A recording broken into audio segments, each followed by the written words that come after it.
नमस्कार साथियों, बहुत बहुत स्वागत और अभिनंदन है आप सबका इस हिंदी पर चैनल पे। साथियों, यहाँ पे रीतिकाल के प्रश्नों को जो पिछला वीडियो था उसमें कुछ आप लोगों के लिए प्रश्न यहाँ पे लाए गए थे। उन्हीं प्रश्नों में जो कुछ शेष रह गया था उन प्रश्नों को लेकर के हम यहाँ उपस्थित हैं और आशा करते हैं ये प्रश्न आपके एग्ज़ाम के लिए काफ़ी महत्वपूर्ण साबित होंगे। यहाँ से आपको 2-4 प्रश्न जो भी हैं वो देखने को मिल सकते हैं, क्योंकि ये प्रश्न बिल्कुल अलग हटके है। तो यहाँ पे पहला प्रश्न है कि सगुण अलंकार रहित दोष रहित जो होय, शब्द अर्थ ताको कबित विबुध कहत सब कोय। तो काव्य विषय की यह परिभाषा इसमें से किस आचार्य कवि की है? आंसर यहाँ पे है कि जो चिंतामणि की है, केशवदास की, भिखारी दास या फिर मतीराम की। किसने कहा है ये आपको यहाँ पे बताना है। तो यहाँ पे आपका आंसर हो जाएगा कि चिंतामणि ने इसको कहा है। किसने कहा है? तो चिंतामणि ने कहा है। हिंदी की रसरीति परंपरा का प्रस्थान ग्रंथ, काफ़ी महत्वपूर्ण प्रश्न है ये। पीजीटी 2009 में पूछा गया है और जीआईसी में भी। हिंदी की रसरीति और परंपरा का यहाँ पे प्रस्थान ग्रंथ कौन सा है? रसिक प्रिया केशवदास का, हितरणगी कृपाराम का, रस पीयूष निधि सोमनाथ या रस रत्नाकर सूरत मिश्र। आंसर आप लोग यहाँ पे करेंगे तो यहाँ पे आपका यह आंसर जो सही हो जाएगा, रसिक प्रिया केशवदास की रचना ये यहाँ पे हो जाती है प्रस्थान ग्रंथ के रूप में। अगर पूछा जाता है किसे जाना जाता है तो ये रसिक प्रिया को यहाँ पे जाना जाता है। किस कवि की रचना है? तो केशवदास की हो जाएगी। और यहाँ पे जो रीतिकाल से जुड़ा हुआ एक प्रश्न था पिछले वीडियो में, 70 नंबर का प्रश्न था, तो वहाँ पे कुछ रचनाएं मिलान करने की थी। तो वहाँ पे सारे प्रश्न बिल्कुल ही सही हैं, उसमें कोई डाउट नहीं है और आप उसको अच्छे से पढ़ सकते हैं। आप लोग भी देख सकते हैं उसको, प्रश्न बिल्कुल क्लियर है उसका। देव किस प्रकार के कवि हैं? अलंकारवादी हैं, रीतवादी, रसवादी या फिर वक्रोक्तिवादी हैं? यहाँ पे आपका आंसर जो सही हो जाएगा वो हो जाता है इसमें कि ये किस प्रकार के हैं? तो ये रसवादी हैं। कौन? देव। देव कवि ऐसे हैं, कैसे कवि हैं? रसवादी इनको माना जाता है। देव को रसवादी कवि माना जाता है। निम्नलिखित विकल्पों में से रीतकालीन कौन से हैं? इन विकल्पों को पढ़ करके ये आप लोगों को जानना है कि इसमें से कौन रीतकाल के हैं। तो ये तो काफ़ी आसान है आप लोगों के लिए। तो यहाँ पे नंददास, सूरदास, परमानंद दास, छीतुस्वामी, तो ये अष्टछाप के हो जाएंगे। और यहाँ पे बिहारी, मतीराम, घन और घनानंद भूषण, ये यही आपका हो जाता है बी। ये किससे हो जाएगा? ये रीतिकाल से। जबकि मैथिली शरण गुप्त, दिनकर, श्रीधर पाठक, सोहनलाल द्विवेदी, ये सब यहाँ द्विवेदी युग के हो जाएंगे। जबकि जासी, मंझन, विद्यापति चंद्रवरदाई, ये सब यहाँ पे आदिकाल के हो जाएंगे। और किसके? ज्ञानाश्रयी, यहाँ पे प्रेमाश्रयी शाखा के कवि के रूप में यहाँ पे जायसी, यहाँ मिक्सअप हो गया है थोड़ा सा। अगला यहाँ पे प्रश्न लेते हैं, रीतकाल का कौन सा यहाँ पे कवि वीर रस की काव्य रचना के लिए प्रसिद्ध है? रीतकाल का कवि है और वीर रस प्रधान कविताएं लिखता है। आंसर आप लोग यहाँ पे करेंगे तो यहाँ पे बिल्कुल ही सही जवाब आप लोगों का बी यहाँ पे हो जाएगा। भूषण ऐसे कवि हैं यहाँ पे वीर रस प्रधान कविता ये लिखते हैं। मात्र एक ऐसे कवि हैं जो वीर रस प्रधान यहाँ पे कविता लिखने के लिए काफ़ी प्रसिद्ध हैं। पद्माकर द्वारा रचित अलंकार ग्रंथ कौन सा है? भाषा भूषण है, रामचंद्राभरण है या फिर काव्यालंकार पद्माभरण? तो यहाँ पे आप लोग बताएंगे कि कौन सा हो जाएगा। अलंकार ग्रंथ पूछा जा रहा है पद्माकर का, तो यहाँ पे डी हो जाएगा, पद्माभरण। डी आंसर यहाँ पे आपका सही हो जाता है। पद्माकर का ग्रंथ अलंकार ये ग्रंथ है यहाँ पे पद्माभरण। अगला प्रश्न है कि मतीराम द्वारा रचित ग्रंथ कौन है? कृष्णायन है, जगत विनोद है, ललित ललाम या फिर रस चंद्रिका? तो मतीराम की रचना यहाँ पे आपका हो जाएगा सी, ललित ललाम। मतीराम, ललित ललाम, ऐसे 2-3 बार पढ़ेंगे तो कंठस्थ हो जाएगा। और ये जो है मतीराम, ललित ललाम, पीछे इसमें भी माँ, इसमें भी, तो ये मिल रहा है। तो आपका ये जो है यहाँ पे हो जाएगा मतीराम का यहाँ पे ललित ललाम। अगला प्रश्न है यहाँ पे, इसमें से किसने आदिकाल को जयकाल तथा रीतिकाल को कलाकाल कहा है? तो यहाँ पे डॉक्टर गियर्सन ने कहा कि डॉक्टर राम कुमार शुक्ल रसाल ने कहा कि डॉक्टर इंद्रनाथ मदान ने कहा कि आचार्य यहाँ पे नंदुलारे वाजपेयी। किसने कहा है? तो आंसर आपका सही हो जाएगा कि यहाँ पे शुक्ल जी ने कहा है। आचार्य यहाँ पे डॉक्टर राम शंकर शुक्ल रसाल ने कहा है तो राम शंकर शुक्ल रसाल ने इसको कहा है, जय काल कहा है और कला काल भी इन्होंने ही कहा है। अगला यहाँ पे प्रश्न है कि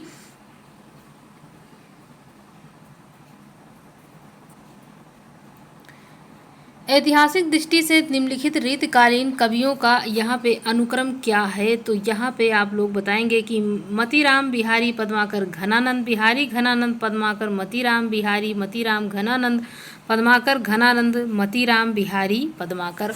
यहाँ आप लोग देखें कि आपका कौन सा विकल्प बिल्कुल ही सही है, इसमें आप लोग आंसर करें। तो यहाँ पे सी हो जाएगा आपका ही जो सही जवाब है, बिहारी हैं, फिर उसके बाद मतीराम, घनानंद और पद्माकर यहाँ पे हो जाता है।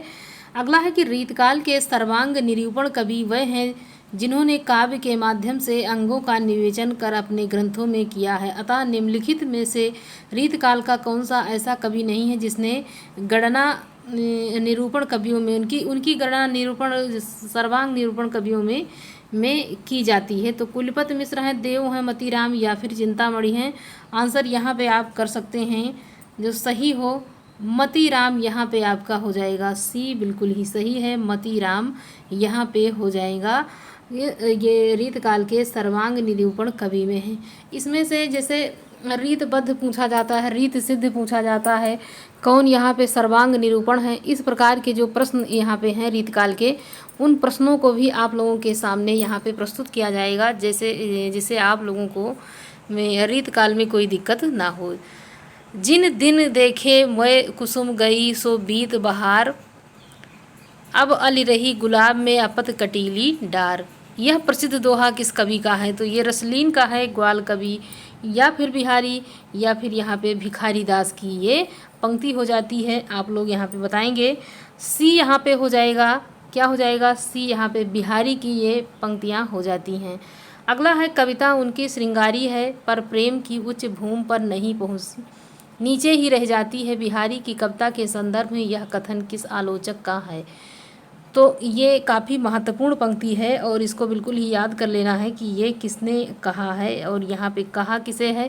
तो बिहारी के संदर्भ में कहा है, किसने कहा है ये आपको बताना है। यहाँ पे शुक्ल जी ने कहा है, किसने कहा है, शुक्ल जी ने कहा है।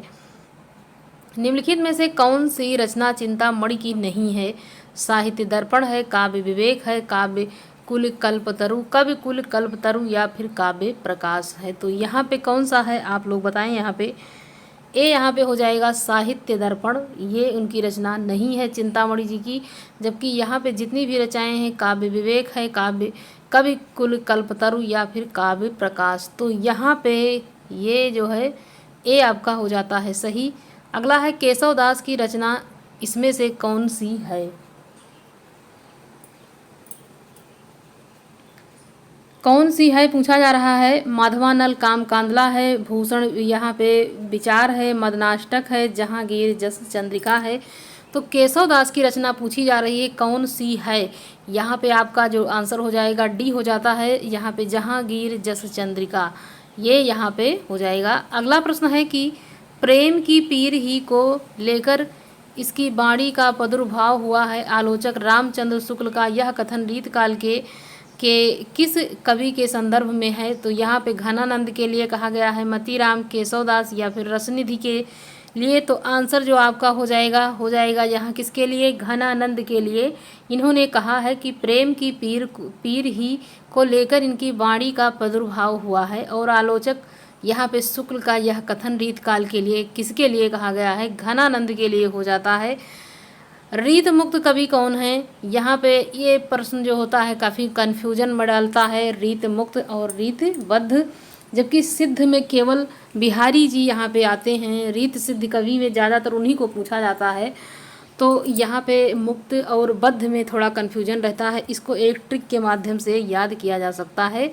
तो वो ट्रिक हम जल्द यहाँ पे लाएंगे आप लोगों के लिए। रीत मुक्त कवि कौन है आपका यहाँ पे जो आंसर हो जाएगा वो हो जाएगा इसमें कौन सा, घनानंद हो जाते हैं। कौन हो जाते हैं, घनानंद हो जाएंगे।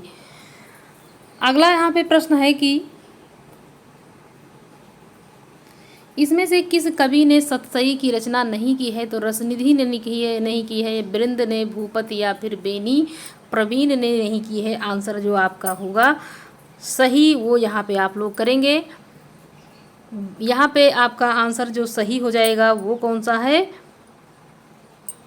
यहाँ पे बी हो जाता है, बी नहीं डी, यहाँ पे बेनी प्रवीण हो जाएगा। क्या हो जाता है? बेनी प्रवीण यहाँ पे सतसई की रचना नहीं की है, जबकि रसनिधि, बृंद और भूपति ये कई बार प्रश्न पूछा गया है, तो इसको भी अच्छे से तैयार रखें क्योंकि इसको हल्के में ना लें।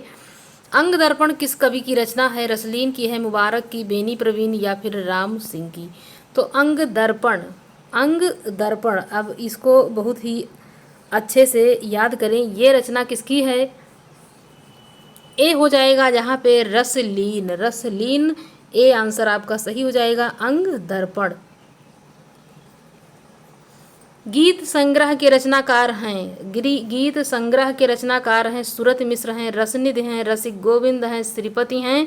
आप यहाँ पे आंसर करेंगे कि कौन सा हो जाएगा? तो इसमें बी हो जाता है रसनिधि। क्या हो जाएगा? गीत संग्रह के रचनाकार रसनिधि हैं। शकुंतला नाटक किसकी रचना है? जसवंत सिंह की, राम की, नेवाज की या फिर नागरी दास की? यहाँ पे आपका आंसर क्या होगा? सी, यहाँ पे नेवाज की रचना हो जाती है। शकुंतला नाटक यहाँ पे किसकी रचना? नेवाज की हो जाएगी। बृंद सतसई विषय वस्तु क्या है? तो इसमें नायिका भेद है, श्रृंगार है या फिर नीति है या फिर भक्ति है? आंसर यहाँ पे आपका क्या होगा? यहाँ पे भी हो जाएगा क्या? सी यहाँ पे हो जाता है, नीति हो जाएगा। अगला प्रश्न है कि आलम घनानंद बोधा ठाकुर किस काव्य धारा के कवि हैं? रीतबद्ध हैं, रीत सिद्ध हैं, रीत मुक्त हैं, रीत प्रिय हैं? तो किस के अंतर्गत ये आते हैं ये आपको बताना है। आलम घनानंद बोधा ठाकुर, इन्हीं को ज़्यादातर अक्सर पूछा जाता है, तो इनको बिल्कुल अच्छे से याद रखें। आपका आंसर यहाँ पे सी हो जाएगा, रीत मुक्त के अंतर्गत ये आते हैं। अगला प्रश्न है कि देव कवि की रचना है, काव्य निर्णय है, रसराज है, श्रृंगार निर्णय या फिर भाव विलास है? देव कवि की रचना के बारे में पूछा जा रहा है। डी आंसर आपका यहाँ पे सही हो जाएगा, भाव विलास बिल्कुल ही सही जवाब है आपका। निम्नलिखित में से कौन सा मतीराम का ग्रंथ नहीं है? रसराज है, रसविलास है, ललित ललाम है, छंदवार है? यहाँ पे जो आपका आंसर सही होगा वो हो जाएगा इसमें बी, रसविलास हो जाता है। क्या हो जाता है? रसविलास। अगला प्रश्न है निम्नलिखित में से कौन सा रीत मुक्त कवि नहीं है? बोधा हैं, ठाकुर हैं, पद्माकर हैं, आलम हैं? तो रीत मुक्त कवि नहीं है, रीत मुक्त नहीं पूछा जा रहा है, तो यहाँ पे बोधा हो जाएंगे, ठाकुर और आलम तो ये रीत मुक्त के अंतर्गत ही आते हैं, जबकि यहाँ पे पद्माकर थोड़ा अलग हैं, तो यहाँ पे आप लोग बताएंगे तो सी यहाँ पद्माकर ही हो जाएगा, बिल्कुल ही सही। ऐसे ही जब हम ट्रिक के माध्यम से रट लेंगे तो यहाँ पे प्रश्न आपका रीतबद्ध और रीत मुक्त नहीं गलत होगा। यहाँ पे छत्र प्रकाश प्रबंध काव्य के रचनाकार कौन है? सूदन है, लाल कवि भूषण पद्माकर कौन है? आंसर यहाँ पे आप लोग करेंगे बी हो जाएगा, बिल्कुल ही सही, लाल कवि हो जाते हैं यहाँ पे छत्र प्रकाश प्रबंध काव्य के रचनाकार। अगला प्रश्न है कृपाराम रचित नायिका भेद की सबसे पुरानी पुस्तक है? हित तरंगिणी है, श्रुतिभूषण है, उज्ज्वल नीलमणि है या फिर करुणा भरण है? आंसर जो यहाँ पे होगा आपका सही ए हो जाएगा, बिल्कुल ही सही, हित तरंगिणी हो जाता है। अगला है कविकुल कल्पतरु के रचनाकार कौन है? तो कविकुल कल्पतरु एक बार आपसे ये अभी हमने पूछा है इस प्रश्न को, तो यहाँ पे आप लोग बिल्कुल ही सही आंसर करेंगे, चिंतामणि, यहाँ पे सी हो जाएगा, बिल्कुल ही सही, कविकुल कल्पतरु के रचनाकार चिंतामणि हो जाएंगे। काव्य विवेक और काव्य प्रकाश भी इन्हीं की रचना हो जाती है। ललित ललाम किसका ग्रंथ है? ललित ललाम, तो यहाँ पे ये कई बार पूछा गया है, ये आपका आंसर यहाँ पे सही हो जाएगा डी, मतीराम, ललित ललाम मतीराम। निम्नलिखित में से ज्ञान दीप का रचनाकार कौन है? उस्मान है, कासिम शाह, नूर मोहम्मद, शेख नबी? तो यहाँ पे ज्ञान दीप के रचनाकार हो जाएंगे कौन? शेख नबी, यहाँ पे हो जाएंगे शेख नबी। अगला प्रश्न है यहाँ पे है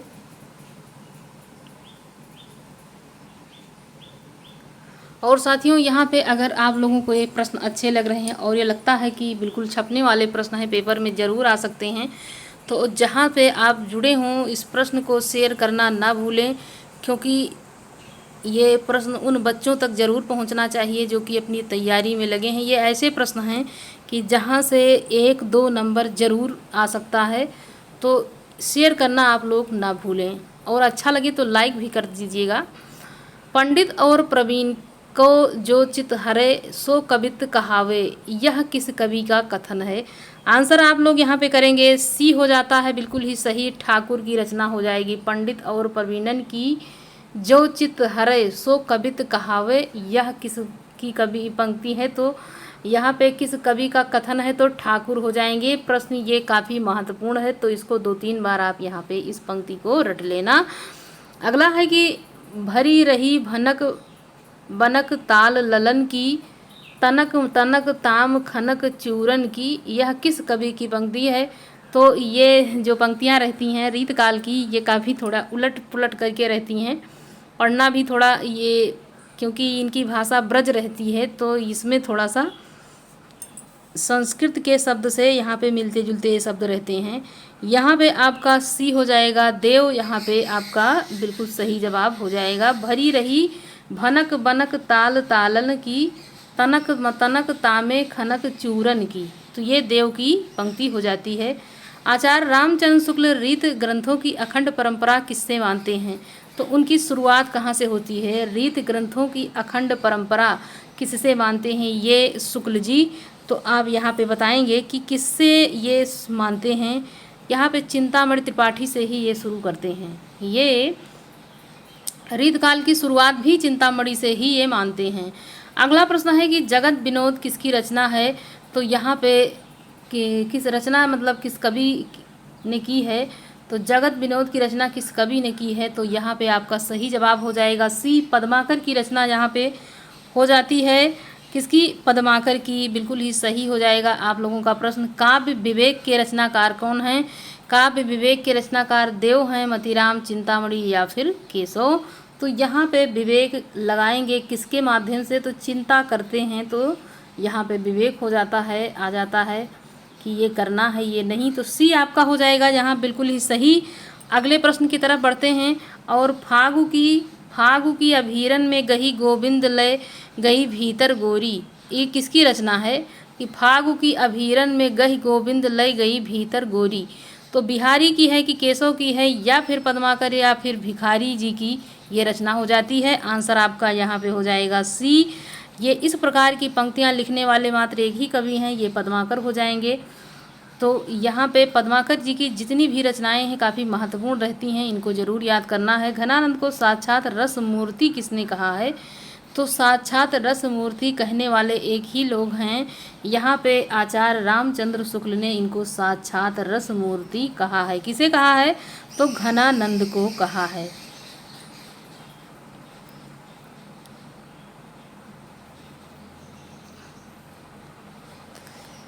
तो इस प्रश्न में थोड़ा सा कन्फ्यूजन है, क्योंकि यहाँ पे 2 दिखा रहा है, तो इसमें आप लोग भी देखिएगा और उसके बाद हम देख करके आप लोगों को बाद में बताएंगे कि घनानंद को साक्षात रस मूर्ति किसने कहा है, आचार्य शुक्ल जी ने कहा है या फिर लाला भगवान दीन ने कहा है। तो ये आप लोग भी देखिएगा और आंसर करिएगा, और यहाँ पे हम भी आपको बाद में देख करके इसको सही बताएंगे। निम्नलिखित में से कौन सी रचना केशव की नहीं है, कविप्रिया, रसिक प्रिया, रसावरण या फिर छंदमाला। तो यहाँ पे जो आपका आंसर हो जाएगा वो हो जाएगा कौन सा, सी हो जाता है, रसावरण यहाँ पे हो जाएगा सी, बिल्कुल ही सही हो जाएगा। नहीं है पूछा जा है कविप्रिया केशव की, रसिक प्रिया केशव की, छंदमाला केशव की। अगला है कि निम्नलिखित में से पद्माकर की रचना नहीं है, तो प्रेम वाटिका है, ललित ललाभ है, कविप्रिया है, जगत विनोद है। तो उनकी नहीं पूछी जा रही है, तो आंसर आपको यहाँ पे करना है डी हो जाएगा।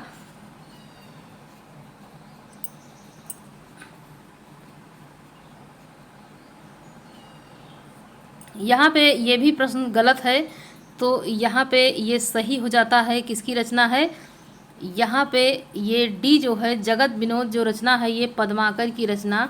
यहाँ पे पूछा जा रहा है निम्नलिखित में कौन सी रचना, यहाँ पे पद्माकर की रचना कौन सी है, तो यहाँ पे ये भी बिल्कुल ही सही हो जाएगा।